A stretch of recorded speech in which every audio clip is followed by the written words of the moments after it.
12 years at the pinnacle of Formula One, 9 wins and 42 podiums. Mark Webber now switches his attention to previously unfinished business. Anyway, that's just the feedback on the boost. It's a good balancing tool, that's the problem. It's not just a performance tool in terms of power. After a terrifying accident at Les Sarthe in 1999, this is the behind-the-scenes story of Mark's passage from Formula One and his return to Le Mans.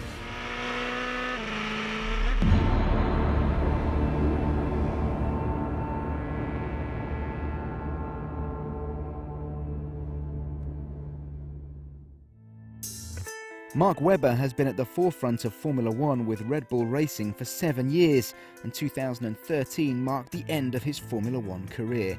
The United States Grand Prix marked his penultimate race in Formula One, and 5 days beforehand, 60 miles from the circuit, Mark was to be found in the foothills of Texas, reflecting with close friends and family on 215 Grand Prix starts.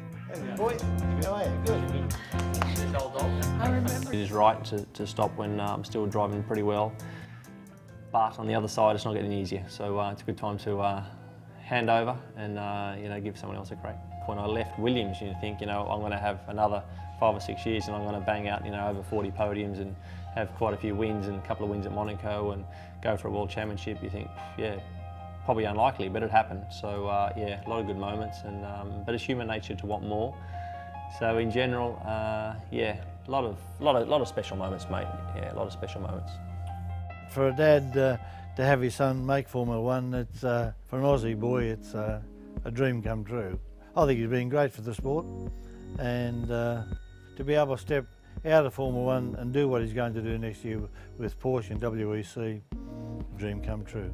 Dream come true for him. Austin is a good Grand Prix for me. Obviously it's only the second year we've been here, but I met some good friends through cycling over the years out here, and yeah, it's good to come to the race a little bit early, hang out with them. To go out on the bikes is something we do quite often. Go out, roll along, talk about all sorts, a couple of little hills here and there. It's nice, you can easily socialise on the bike, so sometimes we're not talking, obviously we're out of breath, sometimes we're just catching up with what's going on in Australia, what's going on in Europe, Formula One, cycling, families, so it's a nice little trade-off.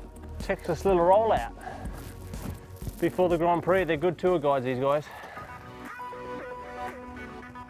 With the end of an era in sight, it dawns the start of a fresh challenge as Mark prepares to take on the grueling 24 hours of Le Mans with Porsche Motorsport in the FIA World Endurance Championship. Sports car racing is part of the company's heritage, and the manufacturer has produced and engineered some of the most iconic prototype race cars in motorsport history.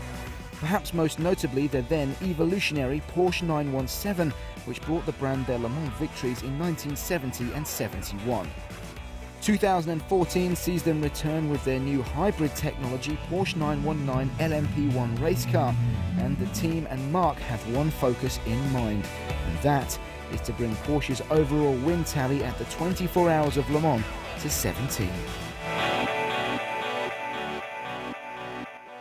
Why did I choose Porsche? I think like the last few years in Formula One, I knew that I was coming to the end of my career, and it was important for me to find something which was super professional, something that I also could contribute to heavily into a new program, which is the LMP program with LMP1 program, which Porsche have. To represent them at Le Mans is very special, man, no question about it. I think, yeah, like you say, just because of the history. I mean, we know, the brand speaks for itself, 16 wins and counting, hopefully. So we've got to add to that. The old guys showed us how to do it in the past, and we've got this new situation where we've got to go and take on some really tough opposition, which the other guys had as well back in the day, but we've now got to go and redo it all again. I've done my Formula One career now, obviously, 100 or 215 races or whatever coming up, and it's a nice transition for me into something which I'm certainly going to be respectful of, pushing as hard as I can to get the best results possible with Porsche. Mark's penultimate Formula One race and the United States Grand Prix could not have gone much better, closing out the podium positions and ensuring Red Bull Racing finished with both cars in the top 3. Next time on Return to Le Mans, it's the end of an era. We're in Brazil for Mark's final race in Formula One and the team's reaction to his contribution to Red Bull Racing and the sport. Before testing begins, and his focus turns to Porsche and their 2014 Le Mans contender.